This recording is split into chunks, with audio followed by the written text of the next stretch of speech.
was the feudalism in India. It was thus that in 1979, a presidential address to the medieval India session of the Indian History Congress 40th session was entitled Was the Feudalism in Indian History? Consequently, in 1979, 1979 40th Indian history കോൺഗ്രസ്സിലെ presidential address medieval India സെഷനിലെ presidential address നടന്നുകൊണ്ടിരിക്കെ അതിൻ്റെ title subject ആയിരുന്നു was the feudalism in Indian history. India ചരിത്രത്തിൽ feudalism ഉണ്ടായിരുന്നു എന്നുള്ളത്. This address signalled the beginning of the deeper inquiry to the presence of feudalism in Indian history. India ചരിത്രത്തിൽ ഫ്യൂഡലിസത്തെക്കുറിച്ചുള്ള ആഴത്തിലുള്ള ഒരു ചോദ്യം ചെയ്യപ്പെടലിന് ഈ ഒരു അഡ്രസ്സ് തുടക്കം കുറിച്ചു. യഥാർത്ഥത്തിൽ ഇത് ആരംഭിച്ചത് ഹർബൻസ് മുഖിയ എന്ന് പറയുന്ന ഓഥറാണ്. മാർക്സിസ്റ്റ് ഹിസ്റ്ററി റൈറ്ററായിട്ടുന്ന അദ്ദേഹം question the Indian feudalism thesis at the theoretical plane, സൈദ്ധാന്തിക തലത്തിൽ അദ്ദേഹം ഇന്ത്യൻ ഫ്യൂഡലിസത്തിനെ ചോദ്യം ചെയ്തു. Then it's empirical level comparing medieval Indian scenario with medieval Europe. മധ്യകാല ഇന്ത്യയുടെ പശ്ചാത്തലത്തെ മധ്യകാല യൂറോപ്പിൻ്റെ പശ്ചാത്തലവും ചരിത്രവുമായി താരതമ്യം ചെയ്തുകൊണ്ടായിരുന്നു അദ്ദേഹത്തിൻ്റെ സൈദ്ധാന്തികമായ വിശദീകരണം.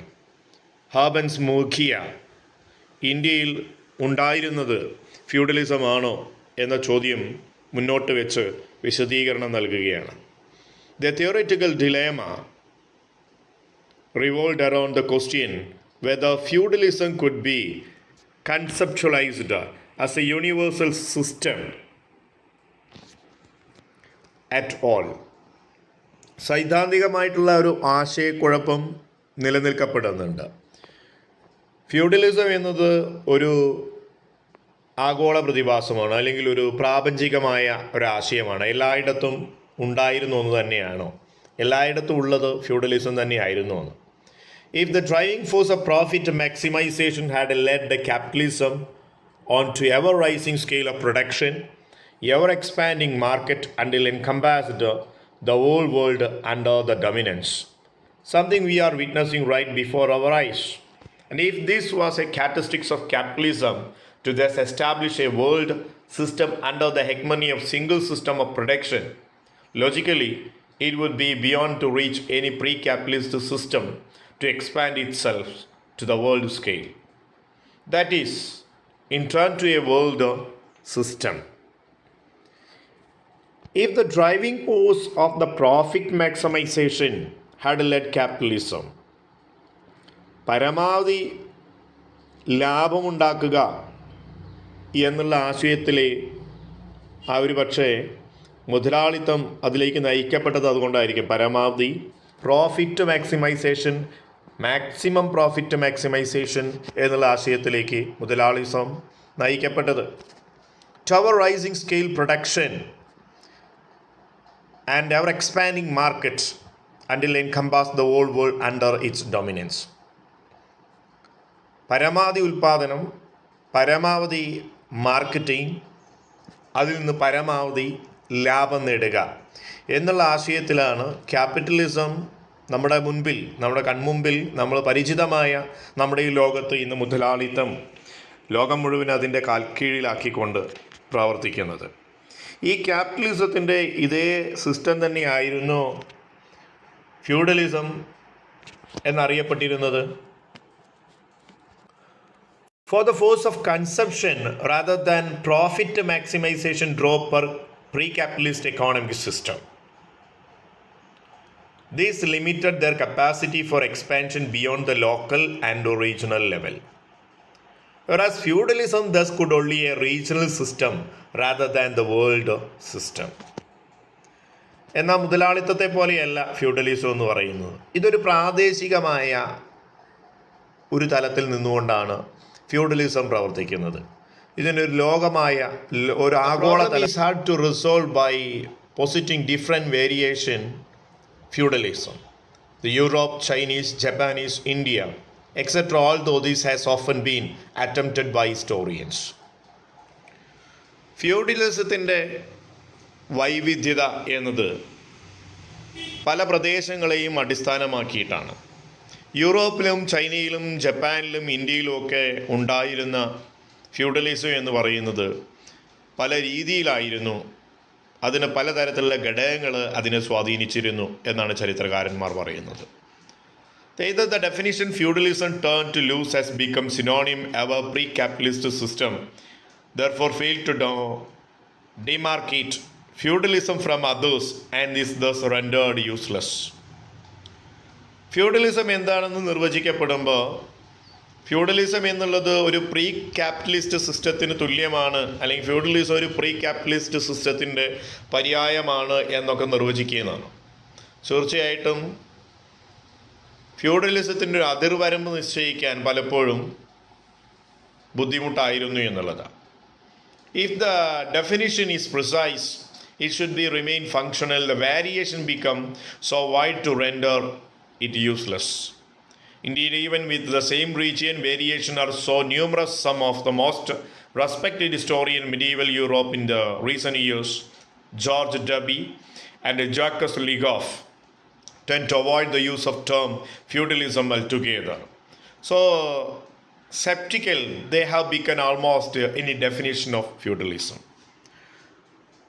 പ്രശസ്തരായ യൂറോപ്യൻ ചരിത്രകാരന്മാർ, പ്രത്യേകിച്ചും മധ്യകാലഘട്ട ചരിത്രത്തിലെ പ്രഗത്ഭരായിട്ടുള്ള ജോർജസ് ഡബിയും ജാക്കസ് ലിഗോഫും ഫ്യൂഡലിസം എന്നുള്ള പദം ഉപയോഗിക്കാൻ തന്നെ മടിച്ചിരുന്നു. ഫ്യൂഡലിസം എന്ന് പറയുന്ന ഒരു പദം ഉപയോഗിക്കാൻ സാധ്യമല്ല. കാരണം ഫ്യൂഡലിസം എന്ന് പറയുന്നത് പല പ്രദേശങ്ങൾക്കും അനുസരിച്ച് വാരീഡ് ആയിരുന്നു അതിൻ്റെ തലം, അതിൻ്റെ പ്രവർത്തനം, അതിൻ്റെ മേഖല എന്നുള്ളത്. അതുകൊണ്ട് തന്നെ ഫ്യൂഡലിസത്തിന് കൃത്യമായിട്ടുള്ളൊരു നിർവചനവും അവർ മുന്നോട്ട് വയ്ക്കപ്പെട്ടിട്ടില്ല. The empirical basis of questioning of Indian feudalism in 1979 presidential address laying comparisons between histories of medieval Western Europe and medieval India, pursued at 3 levels: the ecological condition, the technology available, and the social organization of the forms of labor used in agriculture in 2 regions. Within this intervention, the debate was no longer confined to feudalism or trade dichotomy, which in any case had been demonstrated to be questionable on its own homeland.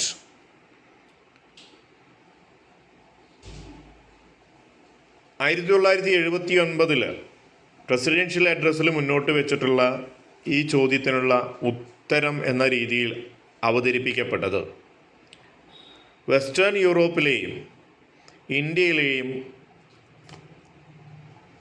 Especially medieval ഇന്ത്യയിലെയും medieval western യൂറോപ്പിൻ്റെയും ഒരു 3 level കമ്പാരിസണാണ് നടത്തപ്പെട്ടിട്ടുള്ളത്. ആ 3 level comparison എന്ന് പറയുന്നത് ecological കണ്ടീഷനെ, technological അവൈലബിലിറ്റിയെ, social organisation especially the form of labour using in agriculture, ഇതിനെ അടിസ്ഥാനമാക്കിയിട്ടാണ് ഈ മധ്യകാല യൂറോപ്പിനെയും മധ്യകാല ഇന്ത്യയും തമ്മിൽ താരതമ്യപ്പെടുത്തപ്പെട്ടത്. With these interventions the debate was no longer confined to feudalism. ഈ ഒരു ഇടപെടലിലൂടെ ഈ ഒരു സംവാദം, ഫ്യൂഡലിസത്തെക്കുറിച്ചുള്ള ഈ സംവാദം അവസാനിച്ചു എന്ന് പറയാൻ പറ്റില്ല. എന്നാലും നമ്മുടെ ഹോംലാൻഡിനെ കുറിച്ചുള്ള ചില ചോദ്യങ്ങൾ, അതിനുള്ള ഉത്തരങ്ങൾ ഇവിടെ പൂർണ്ണമായും ലഭ്യമാവുന്നു എന്നാണ്. The empirical argument followed the perspective of ecology of western Europe provided approximately 4 months of sunshine annually. ആധികാരികമായി യുക്തിസൂചകമായിട്ടുള്ള, വ്യക്തമായി നമുക്ക് കൃത്യമായി ആലോചിച്ചാൽ മനസ്സിലാക്കാവുന്ന ഒരു കാഴ്ചപ്പാടാണ് എക്കോളജിക്കൽ കണ്ടീഷൻ എന്നുള്ളത്. വെസ്റ്റേൺ യൂറോപ്പിൻ്റെ എക്കോളജിക്കൽ കണ്ടീഷൻ എന്ന് പറയുന്നത് 4 മാസം നീണ്ടു നിൽക്കുന്ന സൺഷൈനാണ് വെസ്റ്റേൺ യൂറോപ്പിലുള്ളത്. 4 months ഓഫ് സൺഷൈൻ ആനുവലി എന്നാണ് ഒരു വർഷത്തിൽ. അതുകൊണ്ട് തന്നെ as a result all agricultural activity including ploughing, sowing, crop care, harvesting, സ്റ്റോറേജിങ് needed to be carried out within the limited time frame. ഈ ഒരു 4 മാസത്തിനകത്ത് വേണം എല്ലാ അഗ്രികൾച്ചറൽ ആക്ടിവിറ്റിയും നടക്കാൻ. അതിൽ നിലമുഴുതാനുണ്ട്, സോയിങ് ഉണ്ട്, വിത്ത് വിതയ്ക്കാനും ക്രോപ്പ് കെയറിങ് ഉണ്ട്, വിളവെടുപ്പും അതുപോലെ സ്റ്റോറേജും ഒക്കെ ഇതിൽ വേണം, ഈ ലിമിറ്റഡായ ടൈമിനുള്ളിൽ വേണം നടക്കാനെന്നുള്ളത്. Beside the technology that was used extremely labour intensive, productivity of both land and labour were pegged at the dismal seed yield ratio 1:2.5 at the most. അപ്പോൾ ഇവിടെ ഉപയോഗിക്കപ്പെടുന്ന സാങ്കേതികവിദ്യ പ്രധാനമായും ലേബറിനെ അനുകൂലമായിരിക്കണം, പ്രൊഡക്ടിവിറ്റിയെയും അനുകൂലമായിരിക്കണം. അത് തൊഴിലിനെയും ലാൻഡിനെയും അനുകൂലമായിരിക്കണമെന്നാണ്. അതുകൊണ്ട് തന്നെ സീഡ് ഈൽഡ് റേഷ്യോ എന്ന് പറയുന്നത് 1:2.5 ആയിരുന്നു ഏറ്റവും വലുത്, ഏറ്റവും കൂടുതൽ എന്ന് പറയാം. Consequently the demand for labour during 4 months was immense. അതുകൊണ്ട് 4 മാസത്തെ തൊഴിലെന്ന് പറയുന്നത് അതിതീവ്രമായ തൊഴിൽ എടുക്കേണ്ടി വരുന്നു എന്നുള്ളതാണ്. Even days labour lost, 8 days labour lost would cut into production. ഒരു ദിവസത്തെ തൊഴിൽ നഷ്ടം എന്ന് പറയുന്നത് ഉൽപ്പാദനത്തിൽ വലിയ തോതിലുള്ള നഷ്ടം ഉണ്ടാക്കുമെന്നുള്ളതാണ്. The solution was found tying to labour to the land. അതുകൊണ്ട് എന്ത് ചെയ്തു? തൊഴിലാളിയെ ഭൂമിയുമായി അല്ലെങ്കിൽ തൊഴിലിനെ ഭൂമിയുമായി കൂട്ടിയിണക്കുക എന്നുള്ള പ്രവൃത്തി ഉണ്ടായി. അതിനെയാണ് സെർഫ്ഡം എന്ന് പറയപ്പെട്ടിരുന്നത്. This generate enormous tension between lord and the serfs every process of production. ഇപ്പോൾ ഉൽപ്പാദനത്തിൻ്റെ എല്ലാ തലങ്ങളിലും ലോഡും സെർഫും തമ്മിൽ വലിയ ടെൻഷൻ ഇതുണ്ടാക്കി. കാരണം ഒരു ദിവസം പോലും ലേബറിൽ ലോസ്റ്റ് ഉണ്ടാവാൻ പാടില്ല. കാരണം അത്രയും ഷോർട്ട് പീരീഡാണ് ഈ ഒരു അഗ്രികൾച്ചർ പ്രോസസ്സിന് മിഡീവൽ യൂറോപ്പിനുണ്ടായിരുന്നത് എന്നുള്ളതാണ്. അപ്പോൾ തന്നെ വലിയ തോതിലുള്ള ലോഡും സെർഫും തമ്മിലുള്ള ടെൻഷൻ ക്രിയേറ്റ് ചെയ്തു എന്ന്.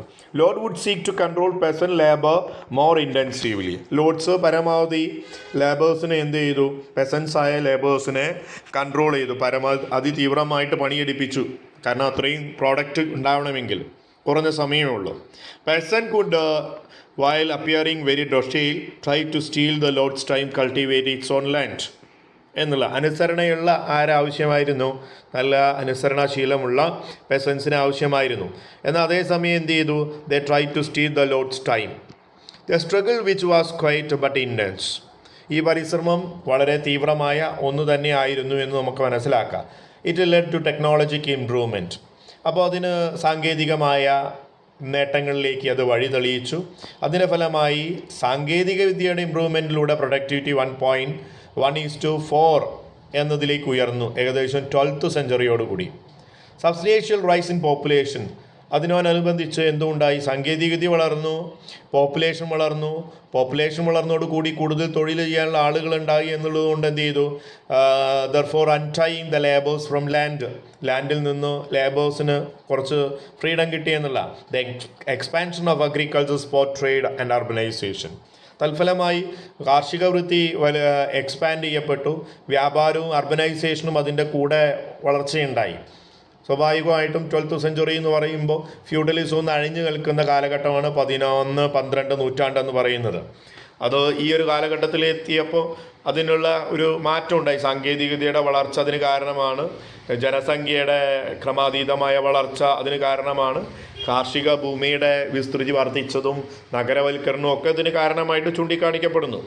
The process was however upset the black death in 1348 and 51. 1348 മുതൽ 51 വരെയുള്ള കാലഘട്ടത്തിൽ കറുത്ത മരണം എന്നറിയപ്പെടുന്ന പ്ലേഗ് പിടിപെട്ടപ്പോൾ പോപ്പുലേഷൻ ക്രമാതീതമായി കുറഞ്ഞു. Which wiped out the quarter of the population. 1/3 ജനസംഖ്യ എന്ത് ചെയ്യപ്പെട്ടു? തുടച്ചു നീക്കപ്പെട്ടു. അതോടുകൂടി ലേബർ സ്കേഴ്സിറ്റി വീണ്ടും ഉടലെടുക്കാൻ തുടങ്ങി. The lord sought to return the old structure of child labour. അതോടുകൂടി ജന്മികൾ എന്ത് ചെയ്യാൻ തുടങ്ങി? പ്രഭുക്കന്മാർ പഴയ സിസ്റ്റത്തിലേക്ക് തിരിച്ചു പോകാൻ തുടങ്ങി. അവരെന്ത് ചെയ്തു? ചൈൽഡ് ലേബറിലേക്ക് വന്നു. പെസൻസിനെ നിർബന്ധിതമായി ജോലി ചെയ്യിക്കുന്ന അവസ്ഥയിലേക്ക് വന്നു. Who had tasted better days 11th and 12th century. എന്നാൽ ഇതേ തൊഴിലാളികൾ, ഇതേ പെസൻസ് 11, 12 നൂറ്റാണ്ടുകളിൽ അവരുടെ സ്വാതന്ത്ര്യം അനുഭവിച്ച തൊഴിലാളികളായിരുന്നു, അല്ലെങ്കിൽ കർഷകരായിരുന്നു. Fleeing to rebellion all of the Europe, specially during 14th century. അപ്പോൾ ഈ സ്വാതന്ത്ര്യം എന്താണെന്ന് തിരിച്ചറിഞ്ഞിട്ടുള്ള ഈ പെസൻസിനെ വീണ്ടും 13-14 സെഞ്ച്വറിയിൽ വീണ്ടും സ്ലേവ്സുകളെ പോലെ പണിയെടുപ്പിക്കാൻ ശ്രമിച്ചപ്പോൾ സ്വാഭാവികമായിട്ട് റബലിയൻ യൂറോപ്പിലുടനീളം പടർന്നു പിടിക്കപ്പെട്ടു എന്നുള്ള. Dear rebels work of the prosperous rather than the poor പെസൻസ്. ഇവിടെ റബലിയൻസ് എന്ന് പറയുന്നത് എന്തിനു വേണ്ടിയാ? പ്രോസ്പെറസിന് വേണ്ടിയിട്ടുള്ള റബലിയനാണ്, അല്ലാതെ പാവം കർഷകരുടെ റബലിയൻ ആയിരുന്നില്ല. So by the end of the century feudalism has been reduced to debris. അങ്ങനെ പതുക്കെ പതുക്കെ എന്ത് ചെയ്തു? ഫ്യൂഡലിസം പതുക്കെ പതുക്കെ ഇല്ലാതായിക്കൊണ്ടിരുന്നു എന്ന് വേണേൽ പറയാം. ഇനി ഇന്ത്യൻ എക്കോളജി, ഇനി നമുക്ക് ഇന്ത്യയുടെ എക്കോളജിക്കൽ സ്ട്രക്ചറിലേക്ക് വരാം. On the other hand was marked by almost 10 months of the sunshine where agriculture process could be spread out. Medieval യൂറോപ്പിനെ പോലെയല്ല ഇന്ത്യയുടെ എക്കോളജിക്കൽ ബാലൻസ് വ്യത്യാസമാണ്. ഏകദേശം 10 മാസത്തിനടുത്ത് ഇന്ത്യയിൽ സൺഷൈൻ ലഭിക്കുന്നു എന്നുള്ളതുകൊണ്ട് അഗ്രികൾച്ചർ ആക്ടിവിറ്റി 10 മന്ത് സ്പ്രെഡ് ചെയ്ത് കിടക്കുകയാണ്. Because of the intense heat followed by rainfall upper crust of the soil was bed of fertility. അതിതീവ്രമായ വേനൽക്കാലം കഴിഞ്ഞിട്ട് പിന്നെ വരുന്നത് മഴക്കാലമാണ്. അതുകൊണ്ട് തന്നെ ഉപരിതലത്തിലെ മണ്ണ് വളരെയധികം ഫലഭൂഷ്ടിയുള്ളതാണ് ഇന്ത്യയിൽ. It therefore did not require deep labor intensive digging. അതിതീവ്രമായിട്ടുള്ള കഠിനാധ്വാനമൊന്നും ഇവിടെ വേണ്ട, പ്രത്യേകിച്ചും മണ്ണ് കിളച്ചെടുക്കുന്നതിന് വേണ്ടി, ഉഴുതുന്നതിന് വേണ്ടി എന്ന് പറയാം വയലുകൾ. The hump of Indian bull allowed to Indian peasants to use bulls draught power to maximum. മറ്റൊന്ന് ഇന്ത്യയിലെ കാളകൾ, ഈ കാളകൾക്ക് മുകളിൽ മുതുകിൽ ഒരു മുഴയുണ്ട്. അപ്പോൾ ഇന്ത്യൻ ബുള്ളിൻ്റെ അല്ലെങ്കിൽ ഈ കാളകളുടെ മുകൾ ഈ ഒരു കുന പോലെ ഉണ്ടാവുന്ന ആ മുഴ ഹമ്പ് എന്ന് പറയുന്നത് കർഷകർക്ക് പരമാവധി അവരെ പ്ലോവിങ് ഉപയോഗപ്പെടുത്താൻ അതിന് സഹായിച്ചു എന്നുള്ളതാണ്. The load plougher to place the bull shoulder. ബുള്ളിൻ്റെ ഷോൾഡറിൽ ഈ പ്ലോവർ വെച്ചിട്ട് ഉഴുതെടുക്കാനും അധിക മാൻ പവർ അധികം യൂസ് ചെയ്യേണ്ടി വന്നില്ലയാണ്. The plain back on his European counterpart would let the plough slips and he pulled it. എന്നാൽ യൂറോപ്പിൽ ഇതായിരുന്നില്ല. ആ ബുള്ളിൻ്റെ എന്തായിരുന്നു ബാക്ക് പാർട്ട് എന്ന് പറയുന്നത്, പുറം എന്ന് പറയുന്നത് പ്ലെയിൻ ആയിരുന്നു. അതുകൊണ്ട് തന്നെ പ്ലോവർ കൃത്യമായി അവിടെ നിലനിൽക്കുന്നില്ല, അത് വഴുതി പോകുന്നതുകൊണ്ട് നിലം ഉഴുതാനും സാധിക്കുമായിരുന്നില്ല എന്നുള്ളതാണ് അവരെ സംഭവിച്ചത്. The productivity of land was almost much higher medieval India, pegged 1:16. ഇപ്പോൾ യൂറോപ്പിനെ അപേക്ഷിച്ച് നോക്കുകയാണെങ്കിൽ ഇന്ത്യയിൽ മധ്യകാല ഇന്ത്യയിലെ ഉൽപ്പാദനം എന്ന് പറഞ്ഞാൽ അതിൻ്റെയൊക്കെ എത്രയോ ഇരട്ടിയാണ്. 1:16 എന്നാണ് ഇവിടുത്തെ റേഷ്യോ പറയുന്നത്. Besides most Indian lands yield to 2 crops a year. മറ്റൊന്ന്, ഇന്ത്യയിൽ കാർഷിക വൃത്തി എന്ന് പറയുന്നത് ഒരു വർഷത്തിൽ 2 തരത്തിലുള്ള കൃഷിയും വിളവെടുപ്പും ഇന്ത്യയിലുണ്ട്. Something unheard the European until 19th century. എന്നാൽ ഇതൊന്നും യൂറോപ്യൻസ് 19ാം നൂറ്റാണ്ട് വരെ ഇങ്ങനെ ഒരു 2 ടൈപ്സ് ക്രോപ്സ് കൾട്ടിവേറ്റ് ചെയ്യുന്നൊന്നും അവർ കേട്ടിട്ട് പോലും ഉണ്ടായിരുന്നില്ല എന്നുള്ള. The fundamental difference of the condition in India compared to Europe also made imperative the forms of labor use agriculture should follow different patterns. ഇനി അടിസ്ഥാനപരമായി യൂറോപ്പും ഇന്ത്യയും തമ്മിൽ ഈ ഒരു വസ്തുതയിൽ നോക്കിക്കഴിഞ്ഞാൽ വളരെ വലിയ വ്യത്യാസങ്ങളുണ്ട്, തൊഴിലും അതുപോലെ അഗ്രികൾച്ചർ ഫീൽഡിലും ഒക്കെ. Beggar, child labor paid to unpaid in the seldom part of the process of the production here. It was more used to unproductive purpose such as carrying zamindar loads by the peasants on their heads and supplying milk, oil. Zamindar and Jagirdari specified occasion. നമ്മുടെ നാട്ടിലുണ്ടായിരുന്നത് medieval ഇന്ത്യയിൽ ഉണ്ടായിരുന്ന വ്യവസ്ഥിതി ജമീന്ദാർ വ്യവസ്ഥിതി അല്ലെങ്കിൽ ജാഗിർദാരി വ്യവസ്ഥിതി ആയിരുന്നു. അതുപോലെ അവിടെ ടൈഡ് ലേബർ എന്ന് പറയുന്ന പ്രോസസ്സ് അവിടെ ഉണ്ട്. ആണ് ബെഗർ അല്ലെങ്കിൽ ടൈഡ് ലേബർ എന്ന ഈ ലേബേഴ്സിന് പേയ്മെൻറ്റ് കൊടുത്തിരുന്നില്ല എന്നുള്ളതാണ് ഇവിടെ മധ്യകാല യൂറോപ്പിലെന്ന് പറഞ്ഞാൽ. എന്നാൽ ഇന്ത്യയിൽ അങ്ങനെ ആയിരുന്നില്ല. പെസൻസിന് അമിതമായ ജോലി എന്ന് പറയുന്നത് ഇവിടെ ചിലപ്പോൾ ജമീന്ദാറിൻ്റെ വീട്ടിലേക്ക് സാധനങ്ങൾ ചുമടുകളായി എത്തിക്കേണ്ടി വരിക എന്നുള്ളതൊക്കെയായിരുന്നു ഇവിടെ നൽകിയിരുന്ന അമിതമായ ജോലികൾ എന്ന് പറയുന്നത്. In other words, tension between peasant and zamindar or jagirdari played outside of the process of production question quantum of revenue. അപ്പോൾ ഇവിടെ ജമീന്ദാർ അല്ലെങ്കിൽ ജാഗിർദാരും പെസൻസും തമ്മിലുള്ള പ്രോബ്ലം എന്ന് പറയുന്നത് അഗ്രികൾച്ചറൽ പ്രൊഡക്ഷനുമായി ബന്ധപ്പെട്ടല്ല, അതിന് പുറമെയുള്ള വിഷയങ്ങളായിരുന്നു ഇവിടെ. പ്രത്യേകിച്ചും വരുമാനവുമായി ബന്ധപ്പെട്ടുള്ള കാര്യങ്ങളാണ് ഇവിടെ പ്രധാനമായും tension ഉണ്ടായതെന്നാണ്. We do not therefore witness the same level technological breakthrough, transformation, production process medieval India we see in medieval Europe. അപ്പോൾ കാർഷിക മേഖലയിൽ 11-12 നൂറ്റാണ്ടുകൾക്ക് ശേഷം വലിയ തോതിലുള്ള സാങ്കേതികമായ പുരോഗതി മധ്യകാല യൂറോപ്പിലുണ്ടായി എന്ന് പറയപ്പെടുന്നുണ്ട്. എന്നാൽ അത്തരത്തിലുള്ള ഒരു സാങ്കേതികമായ ഒരു പുരോഗതിയോ അല്ലെങ്കിൽ പ്രൊഡക്ഷനിലൊരു ട്രാൻസ്ഫോർമേഷനൊന്നും മധ്യകാല ഇന്ത്യയിൽ ഈ കാലഘട്ടത്തിൽ കാണപ്പെടാനുമില്ല. അതും ഒരു പ്രത്യേകതയാണ്. In 1979, address had described the medieval Indian system, one of the defined by a liberated peasant economy. 1979 മധ്യകാല 1979 ഈ അഡ്രസ്സിൽ നമ്മളുടെ പറയുന്ന പ്രസിഡൻഷ്യൽ അഡ്രസ്സിൽ പ്രധാനമായും ചൂണ്ടിക്കാണിച്ചൊരു വസ്തുത മിഡീവൽ ഇന്ത്യൻ സിസ്റ്റം എന്ന് പറയുന്നത് ഫ്രീ പെസൻറ്റ് എക്കോണമി ആയിരുന്നു, സ്വതന്ത്ര കാർഷിക സമ്പദ് വ്യവസ്ഥയായിരുന്നു മധ്യകാല ഇന്ത്യയിൽ ഉണ്ടായിരുന്നത് എന്ന്. The free peasant understood as a distinct from the medieval European serfs. മധ്യകാല യൂറോപ്പിലെ സർഫിൽ നിന്ന് വളരെ വ്യത്യസ്തമായിരുന്നു മധ്യകാല ഇന്ത്യയിലെ കർഷകരെന്ന് പറയുന്നത്. ഇവിടുത്തെ സിസ്റ്റം അങ്ങനെയാണ്. whereas serf labor of purpose of agriculture production as set under the control of lord. അപ്പോൾ പ്രഭുവിൻ്റെ കീഴിൽ നിയന്ത്രിതവും നിർബന്ധിതവുമായ കാർഷിക വൃത്തി ചെയ്യവരായിരുന്നു മധ്യകാല യൂറോപ്പിലുണ്ടായിരുന്നത് എങ്കിൽ labours of his Indian counter part under his own control. മധ്യകാല ഇന്ത്യയിലെ കർഷകരെന്ന് പറയുന്നത് എന്താണ്? സ്വന്തം നിയന്ത്രണത്തിലാണ്, മറ്റാരുടെ നിയന്ത്രണത്തിലായിരുന്നില്ല എന്ന. What was subject to state control as amount of produce land in the form of revenue. A crucial difference here was the resolution of tension over the control of labor resulted the transformation of production system from feudal to capitalist European agriculture from the 12th century onward. In Indian tension over revenue did not affect the production system, such as the transformation began to see only the 20th century under the different set of circumstances. അപ്പോൾ ഫ്യൂഡൽസ് ക്യാപിറ്റലിസ്റ്റിലേക്കുള്ള മാറ്റത്തെ ആണ് പ്രധാനമായും European agricultural സെക്ടറിൽ 12-ാം നൂറ്റാണ്ടിൽ കണ്ടു തുടങ്ങിയത്. അതായിരുന്നു അവിടുത്തെ ഏറ്റവും വലിയ പ്രോബ്ലവും റബലിയൻ വിപ്ലവങ്ങൾക്കൊക്കെ കാരണമെന്ന് പറയുന്നത്.